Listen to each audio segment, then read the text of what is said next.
വെറും 21,999 രൂപയ്ക്ക് വയർലെസ് ചാർജിങ്ങും അതുപോലെ കർവ്ഡ് ഡിസ്പ്ലേയും വീഗൽ ലെതർ ഫിനിഷും ഒക്കെ ആയിട്ട് കൊണ്ടുവന്ന ഒരു അടിപൊളി സ്മാർട്ട് ഫോൺ ആയിരുന്നു ഇൻഫിനിക്സിന്റെ നോട്ട് 40 പ്രോ എന്ന് പറയുന്ന സ്മാർട്ട് ഫോൺ. എന്നാൽ അതിന്റെ വിജയത്തിന് ശേഷം ഇപ്പോൾ വീണ്ടും അതിൽ നിന്നും വില കുറച്ചുകൊണ്ട് ഇൻഫിനിക്സ് ആ ഒരു നോട്ട് 40 സീരീസിൽ ഒരു പുതിയ ഫോൺ കൂടി പുറത്തിറക്കിയിരിക്കുന്നു, ഇൻഫിനിക്സ് നോട്ട് 40 എന്ന പേര്. അപ്പോൾ ഈ ഒരു ഫോണിന്റെ പ്രത്യേകതകളാണ് നമ്മൾ ഈ ഒരു വീഡിയോയിൽ പരിശോധിക്കുന്നത്.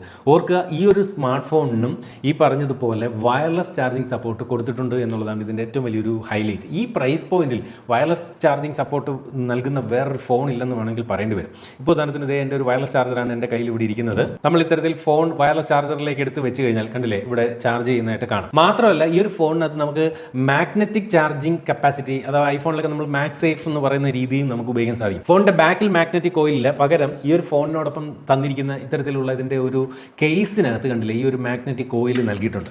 അതുകൊണ്ടുള്ള ഒരു ഗുണം എന്ന് പറയുന്നത് ഇത്തരത്തിൽ മാഗ്നറ്റിക്കലി നമുക്ക് അറ്റാച്ച് ചെയ്യാൻ പറ്റുന്ന തരത്തിലുള്ള വയർലെസ് ചാർജുകൾ നമ്മളിവിടെ അറ്റാച്ച് ചെയ്തുകൊണ്ടും നമുക്ക് ഈ ഒരു ഫോൺ ഇത്തരത്തിൽ ചാർജ് ചെയ്യാൻ സാധിക്കും എന്നുള്ളതാണ് പ്രത്യേകത. അപ്പോൾ നേരത്തെയൊക്കെ ഇത്തരം ഒരു ഫീച്ചർ നമുക്ക് ലഭിക്കണമെങ്കിൽ നമ്മൾ ഐഫോൺ വാങ്ങണമായിരുന്നു, ഇത്തരത്തിലുള്ള മാഗ് സേഫ് ചാർജറൊക്കെ ഉപയോഗിക്കണമെങ്കിൽ. എങ്ങനെ പോയാലും ഒരു 65,000 രൂപ മുതൽ 1 ലക്ഷത്തിൽ പുറത്ത് വില വരുന്ന ഐഫോണുകളിൽ ഒക്കെ കണ്ടുവന്നിരുന്ന ഒരു ഫീച്ചറാണ് ഇത്തരത്തിൽ മാഗ് സേഫ് ചാർജിങ്ങും അതുപോലെ വയർലെസ് ചാർജിങ്ങും ഒക്കെ അല്ലേ. ആ ഒരു ഫീച്ചറാണ് ഇപ്പോൾ ഇവിടെ 20,000 രൂപ താഴെ വിലയുള്ള ഒരു ഫോണിലേക്ക് ഇൻഫിനിക്സ് കൊണ്ടുവന്നിരിക്കുന്നത്. എടുത്തു പറയേണ്ട ഒരു കാര്യം, ഈ ഒരു ഫോണിന്റെ കേസ് ഇട്ടപ്പോൾ ഈ ഒരു ഫോൺ വേറൊരു കളർ മോഡലിലേക്ക് മാറി, കുറച്ച് ഒരു ഗ്രേ ടോൺ ആണ് ഈ ഒരു ബാക്ക് കവർ എന്നുള്ളതാണ് അത്തരത്തിൽ അതിൻ്റെ ഒരു കളറിനെ മാറ്റാനുള്ള കാരണം.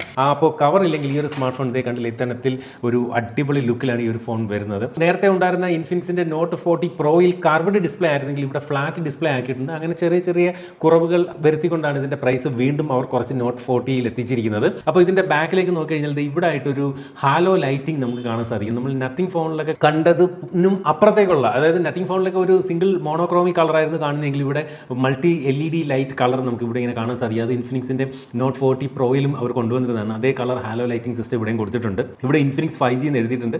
ഈ കാണുന്ന ഫ്രെയിം എന്നൊക്കെ പറയുന്നത് പ്ലാസ്റ്റിക് ഫ്രെയിം തന്നെയാണ്, പക്ഷേ അതിൻ്റെ ഒരു ഫിനിഷ് കൊള്ളാം. അതുപോലെ ഇതിന്റെ മുകളിലേക്ക് നമ്മൾ സൂക്ഷിച്ച് നോക്കി കഴിഞ്ഞാൽ ഇവിടെ സൗണ്ട് ബൈ JBL എന്ന് എഴുതിയിരിക്കുന്നതായിട്ട് നമുക്ക് കാണാം. അതുപോലെ തന്നെ ഇതിനകത്ത് IR ബ്ലാസ്റ്റർ കൊടുത്തിട്ടുണ്ട്. അതുകൊണ്ട് തന്നെ ഈ ഒരു സ്മാർട്ട് ഫോൺ നമുക്ക് ഒരു റിമോട്ട് കണക്ക് യൂസ് ചെയ്യാൻ സാധിക്കും. താഴെ ടൈപ്പ് C ചാർജിംഗ് പോർട്ടാണ് ഈ ഒരു ഫോണിനകത്ത് നൽകിയിരിക്കുന്നത്. അതുപോലെ മുകളിലും താഴെയും സ്പീക്കർ ഗ്രില്ലുകൾ കൊടുത്തിട്ടുണ്ട്. അതുകൊണ്ട് തന്നെ ഇതൊരു സ്റ്റീരിയോ സ്പീക്കറാണ് ഈ ഒരു ഫോണിനകത്ത് നൽകിയിരിക്കുന്നത്. കാര്യമായിട്ടുള്ള വെയിറ്റ് ഒന്നുമില്ല, വെറും 185 ഗ്രാം വെയിറ്റ് മാത്രമേ ഉള്ളൂ. അതുപോലെ തിക്നെസ് വന്നിട്ട് 7.91 മില്ലിമീറ്റർ മാത്രമാണ് ഈ ഒരു ഫോണിന്. കയ്യിൽ ഹോൾഡ് ചെയ്യുന്നതിനൊക്കെ ഒരു ബോക്സി ലുക്കാണ് ഈ ഒരു സ്മാർട്ട് ഫോൺ ഇൻഫിനിക്സ് നൽകിയിരിക്കുന്നത്. അതുപോലെ ഇതിന്റെ സിം ട്രേ നമുക്ക് പരിശോധിച്ച് കഴിഞ്ഞാൽ ഈ ബാക്ക് സൈഡിലായിട്ട് ഇത്തരത്തിൽ 2 നാനോ സിം കാർഡുകൾ ഉപയോഗിക്കാൻ സാധിക്കും. അതുപോലെ ഇവിടെ ഒരു മെമ്മറി കാർഡ് ഉപയോഗിക്കാൻ സാധിക്കും. ട്രിപ്പിൾ കാർഡ് ട്രേ ആണ് ഈ ഒരു ഫോണിനകത്ത് നൽകിയിരിക്കുന്നത് നമുക്ക് കാണാൻ സാധിക്കുന്നത്. സാധാരണ ഈ പ്രൈസ് പോയിന്റിലൊക്കെ ഹൈബ്രിഡ് സിം സ്ലോട്ടോ അല്ലെങ്കിൽ ഡ്യുവൽ നാനോ മെമ്മറി കാർഡ് ഇടാൻ സാധിക്കാത്ത തരത്തിലുള്ള ഓപ്ഷൻസ് ആണ് വരുന്നതെങ്കിൽ, പക്ഷേ ഈ ഒരു ഫോണിനകത്ത് ട്രിപ്പിൾ കാർഡ് ഒരേ സമയം 2 നാനോ സിം കാർഡും ഒരു മെമ്മറി കാർഡ് നമുക്ക് ഉപയോഗിക്കാനും സാധിക്കുന്നുണ്ട്. അങ്ങനെയൊക്കെ ആണെങ്കിലും ഈ ഒരു ഫോണിനകത്ത് 3.5mm ഓഡിയോ ജാക്ക് നൽകിയിട്ടില്ല. നമുക്ക്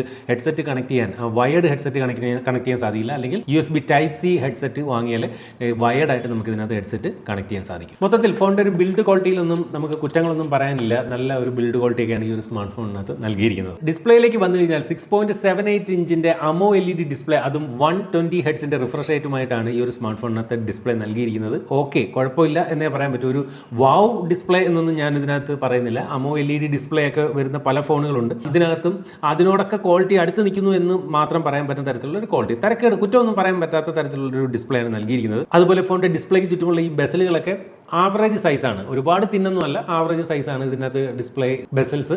അതുപോലെ ഈ സെന്റർ പഞ്ച് ഹോളായിട്ടാണ് ഇത്തരത്തിൽ ഫ്രണ്ട് ക്യാമറ നൽകിയിരിക്കുന്നത്. ഫുൾ HD+ റെസൊല്യൂഷൻ ആണ്. അതുപോലെ 240 ഹെർട്സിന്റെ ടച്ച് സാമ്പിളിംഗ് റേറ്റ് ഈ ഒരു ഫോണിന് നൽകിയിട്ടുണ്ട്. അതുപോലെ ഈ ഫോണിന് 1300 നിറ്റ്സിന്റെ പീക്ക് ബ്രൈറ്റ്നസ് ആണ് കൊടുത്തിരിക്കുന്നത്. കൂടാതെ ഈ ഒരു ഫോൺ 10-bit ഡിസ്പ്ലേ ആണ് നൽകിയിരിക്കുന്നത്. അപ്പോൾ ഇതിനകത്ത് ഒക്യുപ്പൈ ചെയ്യാൻ പറ്റുന്ന കളറിന്റെ എണ്ണം സാധാരണ 8-bit ഡിസ്പ്ലേക്കാളും കൂടുതലാണ്. എടുത്തു പറയേണ്ട ഒരു കാര്യം, 2160 ഹെർട്സിന്റെ PWM ഡിമ്മിങ്ങും ഈ ഒരു ഫോണിനകത്ത് കൊടുത്തിട്ടുണ്ട്. അതുകൊണ്ട് തന്നെ ലോ ലൈറ്റിൽ നമ്മൾ ഈ ഒരു ഫോൺ ഉപയോഗിച്ചാൽ കണ്ണിന് വലിയ ഹാനികരമല്ല, ഫ്ലിക്കർ ഫ്രീ ആയിട്ടുള്ള ഒരു എക്സ്പീരിയൻസ് നമുക്ക് ലോ ലൈറ്റിൽ ഈ ഒരു ഫോൺ സമ്മാനിക്കും. അടുത്തായിട്ട് ഇതിന്റെ ഒരു പെർഫോമൻസ് സൈഡിലേക്ക് വന്നു കഴിഞ്ഞാൽ MediaTekന്റെ Dimensity 7020 എന്ന് പറയുന്ന പ്രോസറാണ് നൽകിയിരിക്കുന്നത്. അതൊരിത്തിരി ഒരുപാട് ലേറ്റസ്റ്റ് ആയിട്ടുള്ള ഒരു പ്രോസർ എന്ന് തന്നെ വിളിക്കാൻ പറ്റുന്നില്ലെങ്കിലും ഈ ഒരു പ്രോസർ ഉപയോഗിച്ചിട്ടുള്ള ഈ ഒരു ഫോണിന്റെ AnTuTu സ്കോറൊക്കെ നമ്മളൊന്ന് ടെസ്റ്റ് ചെയ്തു. ഇത്തരത്തിൽ എനിക്ക് കിട്ടിയ ഒരു സ്കോർ എന്ന് പറയുന്നത് 4,69,353 ആണ്. അപ്പോൾ നമ്മൾ അടുത്തിടെ പരിചയപ്പെട്ട മോട്ടോ എഡ്ജ് 50 ഫ്യൂഷനകത്ത് എനിക്ക് തോന്നുന്നു 6 ലക്ഷത്തിനടുത്തുള്ള ഒരു AnTuTu സ്കോറൊക്കെയാണ് വന്നത്. അത് പക്ഷേ ഈ പറഞ്ഞ AnTuTu സ്കോറിനകത്തുനിന്ന് ഒരു കാര്യമില്ലെന്ന് ആ ഒരു ഫോൺ നമ്മെ മനസ്സിലാക്കി തരുന്നുണ്ടായിരുന്നു. കാരണം 5 ലക്ഷം 6 ലക്ഷം AnTuTu സ്കോർ ഉണ്ടായിട്ട് നല്ലൊരു ഗെയിമിംഗ് എക്സ്പീരിയൻസ് ഒക്കെ ആ ഒരു സ്മാർട്ട് ഫോൺ സമ്മാനിച്ചിരുന്നു. ഇവിടെ ഈ പറഞ്ഞ പോലെ 4,69,353 എന്നുള്ള ഒരു AnTuTu സ്കോർ ആണ് തരുന്നത്. അതുപോലെ ഞാൻ ഇതിന്റെ ഒരു CPU ത്രോട്ട്ലിംഗും ടെസ്റ്റ് ചെയ്തു. 86% ഇതിന്റെ ഒരു CPU ത്രോട്ട്ലിംഗ്. വലിയ ത്രോട്ട്ലിംഗ് ഇഷ്യൂസ് ഒന്നും അങ്ങനെ അധികം വരുന്നില്ല. എന്തായാലും ഇതിന്റെ ഒരു ഡേ ടു ഡേ ആക്ടിവിറ്റീസിനൊന്നും യാതൊരു വിഷയമില്ല. ഒരു വലിയ ഭയങ്കര പെർഫോമൻസ് ഒന്നും നമ്മൾ ഈ ഒരു ഫോണിനകത്ത് നിന്ന് പ്രതീക്ഷിക്കേണ്ട. എന്നിരുന്നാലും കുഴപ്പമില്ലാത്ത ഒരു മീഡിയം പെർഫോമൻസ് ആണ് ഈ ഒരു സ്മാർട്ട് ഫോൺ കാഴ്ചവെക്കുന്നത്. ആപ്പ് ഓപ്പൺ ചെയ്യുന്നതിനും ക്ലോസ് ചെയ്യുന്നതിനും ലാഗോ അങ്ങനെ ഇഷ്യൂസ് ഒന്നുമില്ല. വളരെ സ്മൂത്ത് ആണ്. 8GB റാം വരെയും അതുപോലെ 256GB ഇന്റർണൽ സ്റ്റോറേജും ഈ ഒരു സ്മാർട്ട് ഫോണിനകത്ത് ലഭിക്കുന്നുണ്ട്. ഫോണിന്റെ ബാറ്ററി സൈഡിലേക്ക് വന്നാൽ 5000 mAh ബാറ്ററിയാണ് കൊടുത്തിരിക്കുന്നത്. 33 വാട്ടിന്റെ ഫാസ്റ്റ് ചാർജർ ഫോണിന്റെ ബോക്സിനകത്ത് നൽകിയിട്ടുമുണ്ട്. ഇതിന്റെ ഹൈലൈറ്റ് എന്ന് പറയുന്നത് ഈ പറഞ്ഞതുപോലുള്ള വയർലെസ് ചാർജിംഗ് സപ്പോർട്ടാണ്. നമുക്ക് ഇത്തരത്തിൽ 15 വാട്ടിന്റെ വയർലെസ് ചാർജിംഗ് സപ്പോർട്ടാണ് ഈ ഒരു സ്മാർട്ട് ഫോണിനകത്ത് നൽകിയിരിക്കുന്നത്. മാത്രമല്ല ഈ ഒരു ഫോണിൽ നിന്ന് റിവേഴ്സ് വയർലെസ് ചാർജിംഗ് സപ്പോർട്ട് നൽകിയിട്ടുണ്ട്. ഞാനിപ്പോൾ ഈ ഒരു ഫോണിന്റെ പുറത്തേക്ക് മറ്റൊരു വയർലെസ് ചാർജിംഗ് സപ്പോർട്ടുള്ള ഫോൺ എടുത്ത് ഇതുപോലെ വെച്ച് കഴിഞ്ഞാൽ കണ്ടില്ലേ, അത് നമുക്ക് ഇതുപോലെ ചാർജ് ചെയ്യാൻ സാധിക്കും. അല്ലെങ്കിൽ വയർലെസ് ചാർജിംഗ് സപ്പോർട്ടുള്ള ട്രൂ വയർലെസ് ഹെഡ്സെറ്റ് ഒക്കെ വേണമെങ്കിൽ ഇതിന്റെ പുറത്ത് വെച്ചുകൊണ്ട് തന്നെ ചാർജ് ചെയ്യാനാകും. അതുപോലെ ചാർജിങ്ങിന് USB Type-C ചാർജിംഗ് പോർട്ട് തന്നെയാണ് ഈ ഒരു ഫോണിനകത്തും നൽകിയിരിക്കുന്നത്. അതുപോലെ ഈ ഒരു ഫോണിനകത്ത് നേരത്തെ നമ്മൾ Infinix Note 40 Proയിൽ കണ്ടതുപോലെ തന്നെ ഒരു ഡെഡിക്കേറ്റഡ് പവർ മാനേജ്മെന്റ് ചിപ്പ് കൊടുത്തിട്ടുണ്ട്. അതായത് ഇതിന്റെ ബാറ്ററി എഫിഷ്യൻസിക്ക് വേണ്ടിയും അതുപോലെ ബൈപാസ് ചാർജിംഗ് പോലുള്ള ഫീച്ചറുകൾക്ക് വേണ്ടിയിട്ടൊക്കെയാണ് ഇത്തരത്തിലൊരു ഡെഡിക്കേറ്റഡ് പവർ മാനേജ്മെന്റ് ചിപ്പ് കൊടുത്തിരിക്കുന്നത്. ഇപ്പോൾ ഈവൻ നമ്മൾ ഈ ഒരു ഫോണിനകത്ത് ചാർജർ കുത്തിയിട്ടുകൊണ്ട് നമ്മൾ ഗെയിം കളിച്ചാലൊക്കെ ഡയറക്റ്റ് ബാറ്ററിയിലേക്കല്ല, ഫോൺ ആക്റ്റീവ് ആക്കുന്നതിന് വേണ്ടിയിട്ടാണ് ഈ ഒരു ചാർജിങ് കയറുന്നത്. അതാണ് ഈ ഒരു ബൈപ്പാസ് ചാർജിങ്. അങ്ങനെ ചാർജിങ്ങുമായി ബന്ധപ്പെട്ട നല്ല രീതിയിൽ കാര്യങ്ങൾ ചെയ്യുന്നതിന് വേണ്ടിയിട്ട് ആണ് ഇത്തരത്തിലൊരു ഡെഡിക്കേറ്റഡ് പവർ മാനേജ്മെന്റ് ചിപ്പ് ഈ ഒരു ഫോണിനകത്ത് നൽകിയിരിക്കുന്നത്. അതുപോലെ തന്നെ റാം വന്നിട്ട് 8GB എക്സ്റ്റൻഷൻ കൂടിയുണ്ട്. അപ്പോൾ 8GB നോർമൽ GB റാം ആണെങ്കിൽ എക്സ്റ്റൻഡഡ് റാമായിട്ട് ഇന്റർണൽ സ്റ്റോറേജിൽ നിന്ന് 8GB എടുത്തുകൊണ്ട് ഒരു 16GB പ്രയോജനം ഈ ഒരു സ്മാർട്ട് ഫോൺ കാണിക്കും. നമുക്ക് ഈ ഒരു ഫോണിന്റെ ബാക്കിൽ കാണുന്ന ഈ ഒരു ഹാലോ ലൈറ്റിങ്ങിനെ കസ്റ്റമൈസ് ചെയ്യാൻ സാധിക്കും. ഇപ്പോൾ ഉദാഹരണത്തിന് ഇവിടെ ലൈവ്ലി അതുപോലെ റിതമിക് AI തുടങ്ങിയ ഓപ്ഷനുകൾ കൊടുത്തിട്ടുണ്ട്.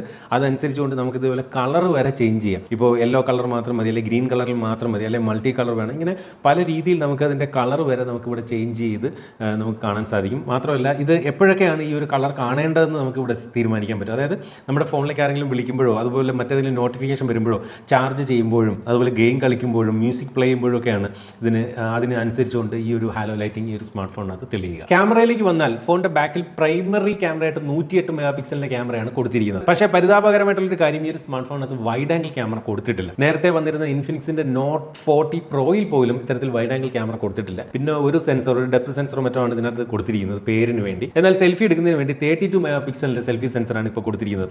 ഇപ്പോൾ വരുന്ന മിക്ക ഫോണുകളിലും നേരത്തെയൊക്കെ 8 മെഗാപിക്സലിന്റെ സെൽഫി ആയിരുന്നു, പിന്നെ 16 മെഗാപിക്സൽ. ഇപ്പോൾ ഏതാണ്ട് ഈ പറഞ്ഞ ഒരു 20,000 പ്രൈസ് റേഞ്ചിൽ വരുന്ന ഫോണുകളെല്ലാം ഒരു 32 മെഗാപിക്സൽ സെൽഫി സെൻസർ ഏതാണ്ട് കോമൺ ആയി കണ്ടുവരുന്നുണ്ട് ഇപ്പോൾ വരുന്ന പല ഫോണുകൾ. ഇവിടെയും അതുപോലെ തന്നെയാണ് 32 മെഗാപിക്സൽ. അതുപോലെ വീഡിയോ വിഭാഗത്തിലേക്ക് വന്നു കഴിഞ്ഞാൽ നമുക്ക് ഫ്രണ്ട് ക്യാമറ ഉപയോഗിച്ചുകൊണ്ടും ബാക്ക് ക്യാമറ ഉപയോഗിച്ചുകൊണ്ടും മാക്സിമം 2K റെസൊല്യൂഷനുള്ള വീഡിയോകളാണ് ഷൂട്ട് ചെയ്യാനാവുക. അല്ലാതെ 4K റെസൊല്യൂഷൻ സപ്പോർട്ടില്ല. പക്ഷേ രണ്ട് ക്യാമറകളിലും 2K റെസൊല്യൂഷൻ തന്നെ കൊടുത്തിട്ടുണ്ട്. വൈഡ് ആംഗിൾ ഇല്ല എന്നുള്ളത് ഒരു കുറവ് തന്നെയാണ്. ഇനി ഇതിന്റെ ഒരു ഫോട്ടോ ക്വാളിറ്റിയെ പറ്റി പറഞ്ഞാൽ, ഞാൻ ഫോട്ടോ എടുത്ത് ചെക്ക് ചെയ്തപ്പോൾ കണ്ട ഒരു കാര്യം എന്ന് പറയുന്നത്, ഒബ്ജക്റ്റിനെ ഒരുപാട് ക്ലോസ് കൊണ്ടുവന്ന് നമുക്ക് എടുക്കാൻ പറ്റില്ല. ഒരുപാട് ക്ലോസ് എന്നല്ല, ഒരു സാധാരണ ഫോണുകൾ കൊണ്ടുവരുന്ന അത്ര പോലും ക്ലോസിലേക്ക് കൊണ്ടുവരാൻ പറ്റുന്നില്ല. ഏകദേശം ക്യാമറയോടൊക്കെ അത് ഇത്രയൊക്കെ അടുത്ത് ക്ലോസ് കൊണ്ടുവന്നിട്ട് നമുക്ക് ഫോട്ടോസ് എടുക്കാൻ പറ്റും. അതിൽ നിന്നും ക്ലോസിലേക്ക് വരുന്നില്ല എന്നുള്ളത്, ക്ലോസിലേക്ക് വരുമ്പം ഫോക്കസ് കറക്റ്റ് ആവുന്നില്ല എന്നുള്ളത് മനസ്സിലാവുന്നുണ്ട്. അതുപോലെ ഫോട്ടോ ക്വാളിറ്റിയെ പറ്റി പറഞ്ഞാൽ തരക്കേടില്ലാത്ത ഫോട്ടോ ക്വാളിറ്റി എന്നേ പറയാൻ പറ്റും. ഒരു ഭയങ്കര വാവ് ഫാക്ടർ ഒന്നും ഇതിന്റെ ക്യാമറയിൽ കാണാനില്ല. ഈ പ്രൈസ് പോയിന്റിൽ ഓക്കെ ആണെന്ന് വേണമെങ്കിൽ പറയേണ്ടി വരും. അതുപോലെ സെൽഫിയും തരക്കേടില്ലാത്ത സെൽഫിയാണ്,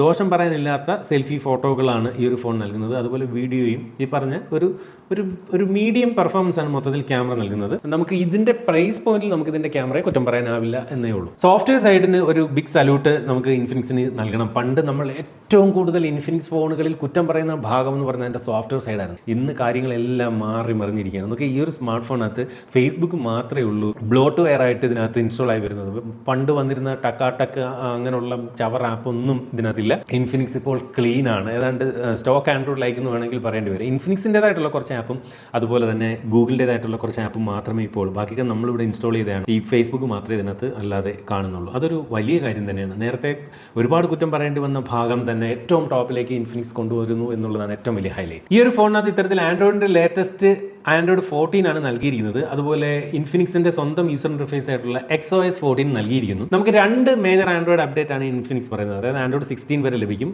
അതുപോലെ 3 വർഷത്തെ സെക്യൂരിറ്റി അപ്ഡേറ്റ് നമുക്ക് ഈ ഒരു സ്മാർട്ട് ഫോണിൽ ലഭിക്കും. സൗണ്ട് ക്വാളിറ്റിയെ പറ്റി പറഞ്ഞാൽ സ്റ്റീരിയോ സ്പീക്കറുകളാണ് കൊടുത്തിരിക്കുന്നത്, ഭയങ്കര വോളിയമാണ്. സാധാരണ നമ്മൾ കണ്ടുവരുന്ന ഒരു പ്രവണത എന്താണെന്ന് വെച്ച് കഴിഞ്ഞാൽ വോളിയം കൂടി കഴിഞ്ഞാൽ സൗണ്ട് ക്വാളിറ്റി കുറയുന്നതായിട്ട് കാണും. എന്നാൽ വോളിയം ഒരു അല്പം മിഡിൽ ലെവലിൽ നിൽക്കുന്ന, മാക്സിമം വെച്ചാലും അധികം അങ്ങ് ഡിസ്റ്റോർട്ടഡ് ആവാത്ത ഫോണുകളിലായിരിക്കും എപ്പോഴും ഒരു പ്രീമിയം ക്വാളിറ്റി സൗണ്ടിൽ നിന്ന് ലഭിക്കുന്നത്. ഇവിടെയും അതുപോലെ തന്നെയാണ്. വോളിയം ഹൈ വോളിയം ആയതുകൊണ്ട് തന്നെ മാക്സിമത്തിൽ വെച്ചാൽ ഹൈ വോളിയമാണ് കിട്ടുന്നത്. അതുകൊണ്ട് തന്നെ സൗണ്ട് ക്വാളിറ്റി അത്ര പ്രീമിയം ഫീൽ നമുക്ക് ലഭിക്കുന്നില്ല എന്നുള്ളതാണ് സത്യം. ബാസ് ഒന്നും അത്ര പെർഫെക്റ്റ് അല്ല. അതുപോലെ ട്രബിളിനാണ് മുൻതൂക്കം കൂടി കിടക്കുന്നത്. സൗണ്ട് ക്വാളിറ്റി ഓക്കെ എന്നേ പറയാൻ പറ്റും. പക്ഷേ വോളിയം ഭയങ്കര ഹൈ ആയിട്ട് നമുക്ക് കിട്ടുന്നുണ്ട്. അതായത് ഒരു ഫുള്ളിൽ വെച്ച് കഴിഞ്ഞാൽ നമുക്ക് ഒരു കാതറപ്പിക്കുന്ന സൗണ്ട് തന്നെയാണ് ഈ ഒരു ഫോൺ സമ്മാനിക്കുന്നത്. എന്തായാലും സ്റ്റീരിയോ സ്പീക്കർ ആയത് കൊള്ളാം. പക്ഷേ ഇതിനകത്ത് JBL ട്യൂൺഡ് ആയിട്ടുള്ള സ്പീക്കറൊക്കെയാണ് കൊടുത്തിരിക്കുന്നത് എന്നാണ് പറയുന്നത്. പക്ഷേ അതൊന്നും ഇതിൻ്റെ സൗണ്ട് ക്വാളിറ്റി ടെസ്റ്റ് ചെയ്യുമ്പോൾ അത്രയും ഒരു പെർഫെക്റ്റ് ആയിട്ട് എനിക്ക് ഫീൽ ചെയ്തില്ല. ഫിംഗർ പ്രിന്റ് സംവിധാനം വന്നിട്ട് ഇതുപോലെ ഫോണിൻ്റെ ഇൻ ഡിസ്പ്ലേയിലാണ് കൊടുത്തിരിക്കുന്നത്. ഇവിടെ സൂക്ഷിച്ച് നോക്കിയാൽ കാണാം. പക്ഷേ അത് ഒരുപാട് ഇങ്ങനെ താഴെയാണ് അതിൻ്റെ ഒരു പൊസിഷനിങ്ങും നൽകിയിരിക്കുന്നത്. പിന്നീടുള്ള കുറച്ച് നല്ല കാര്യങ്ങൾ എന്ന് പറയുന്നത് ഈ ഒരു സ്മാർട്ട് ഫോണിനകത്ത് NFC സപ്പോർട്ട് കൊടുത്തിട്ടുണ്ട് ഈ പ്രൈസ് പോയിന്റിൽ. അതുപോലെ FM റേഡിയോ സപ്പോർട്ട് കൊടുത്തിട്ടുണ്ട്, IR ബ്ലാസ്റ്റർ കൊടുത്തിട്ടുണ്ട്. അതുപോലെ തന്നെ നെറ്റ്ഫ്ലിക്സിൽ നിന്നൊക്കെ HDR കണ്ടന്റ് പ്ലേ ചെയ്യുന്നതിന് വേണ്ടിയിട്ടുള്ള വൈഡ് വൈൻ L1 സപ്പോർട്ട് നൽകിയിട്ടുണ്ട്.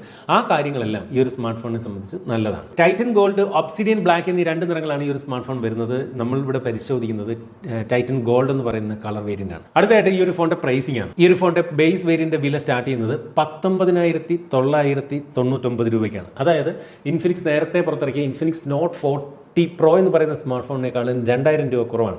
നേരത്തെ കൊണ്ടുവന്ന ഫോൺ 21,999 രൂപയായിരുന്നു. ഇത് 19,999 രൂപയാണ്. അപ്പോൾ ഇവിടെ ഒഴിവാക്കിയ കാര്യങ്ങൾ എന്ന് പറയുന്നത് ഈ ഒരു ഫോണിനകത്ത് മെയിനായിട്ട് ഈ പറഞ്ഞ പോലെ കർവ്ഡ് ഡിസ്പ്ലേ അല്ല മറ്റതിൽ നിന്ന്. അതുപോലെ വൈഡ് ആംഗിൾ ക്യാമറയിൽ, അതിനകത്ത് വൈഡ് ആംഗിൾ ക്യാമറ ഇല്ലായിരുന്നു. ആ വീഗൻ ലെതർ ഫിനിഷൊക്കെ മാറ്റിയിട്ടുണ്ട്. അങ്ങനെയുള്ള കുറേ കാര്യങ്ങൾ മാറിക്കൊണ്ടാണ് ഈ ഒരു സ്മാർട്ട് ഫോണും 2000 രൂപ കുറച്ച് ഇപ്പോൾ വിൽക്കാൻ സാധിക്കുന്നത്.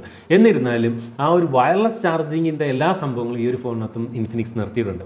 ഇത്രയും വിലക്കുറവിൽ നമുക്ക് ഈ വയർലെസ് ചാർജിങ് സപ്പോർട്ടൊക്കെ കിട്ടുക എന്ന് പറയുന്ന ഒരു വലിയ കാര്യമാണ്. ഇനി ഞാൻ ഒരു കാര്യം കൂടെ പറയട്ടെ. ഈ ഒരു വയർലെസ് ചാർജിങ് ഇത്ര വലിയ സംഭവമാണോ എന്ന് ചിന്തിക്കുന്നവർക്ക് വേണ്ടി പറയുകയാണ്. അത് വയർലെസ് ചാർജിങ് ഉപയോഗിച്ചാലേ അത് മനസ്സിലാവും അതിൻ്റെ ഒരു ഈസിനെസ്. നമ്മൾ സാധാരണ ഫോണുകൾ കേബിൾ കണക്ട് ചെയ്തിട്ട് ഉപയോഗിക്കുക, അത് നമ്മൾ വയർലെസ് ചാർജിങ് ഉപയോഗിച്ച് തുടങ്ങി കഴിഞ്ഞാൽ പിന്നെ അതായിരിക്കും നമ്മൾ പ്രിഫർ ചെയ്യുക എന്നുള്ളൊരു സത്യമാണ്. അതുപോലെ ഈ പറഞ്ഞ മാഗ്നറ്റിക് ചാർജർ ഒക്കെ വയർലെസ്ലി അറ്റാച്ച് ചെയ്ത് ഉപയോഗിക്കുക എന്ന് പറഞ്ഞാൽ നമുക്ക് ഓൺ ദ ഗോ, അപ്പോൾ നമ്മൾ യാത്ര ചെയ്യുമ്പോഴേക്കും ഇത് നമുക്ക് അറ്റാച്ച് ചെയ്തുകൊണ്ട് മാഗ്നറ്റിക്കലി അറ്റാച്ച് ചെയ്തുകൊണ്ട് നമുക്ക് സംസാരിക്കാൻ സാധിക്കും. അതുകൊണ്ടാണല്ലോ ഐഫോണിലൊക്കെ ആളുകൾ ഇത്തരത്തിൽ മാഗ്സേഫ് ചാർജറുമായിട്ട് കൊണ്ടു നടക്കുന്നത് പോയി. എന്തായാലും ഈ പ്രൈസ് പോയിന്റിൽ ഇത് ഇത്തരം ഫീച്ചറുകളൊക്കെ കൊടുക്കുന്നു എന്ന് പറയുന്നത് ഒരു വലിയ കാര്യമാണ്. ഈ ഒരു വയർലെസ് ചാർജിങ് സംവിധാനം മാറ്റി നിർത്തി കഴിഞ്ഞാൽ ഇതൊരു ഓക്കേഷ് ഫോൺ എന്നാണ് എനിക്കിതിനെ വിലയിരുത്താൻ പറ്റുന്നത്. ഇതിൻ്റെ ഡിസൈൻ കൊള്ളാം, അതുപോലെ ഡിസ്പ്ലേ ഓക്കെ, അതുപോലെ ക്യാമറ ഒന്നും ഒരു ഭയങ്കര സംഭവമല്ല, എല്ലാം ഒരു ഓക്കേഷ് ആണ് ഇതിൻ്റെ ക്യാമറയൊക്കെ. അതുപോലെ പെർഫോമൻസ് ഒക്കെ ഒരു ഓക്കെ ലെവലിൽ വരുന്ന ഒരു ഫോൺ എന്നേ പറയാൻ പറ്റും. ഒരു വൗ ഫാക്ടർ ഈ പറഞ്ഞ വയർലെസ് ചാർജിങ് മാത്രമാണ് ഈ ഒരു ഫോണിൽ എന്നുള്ളതാണ് എനിക്ക് പറയാനുള്ളത്.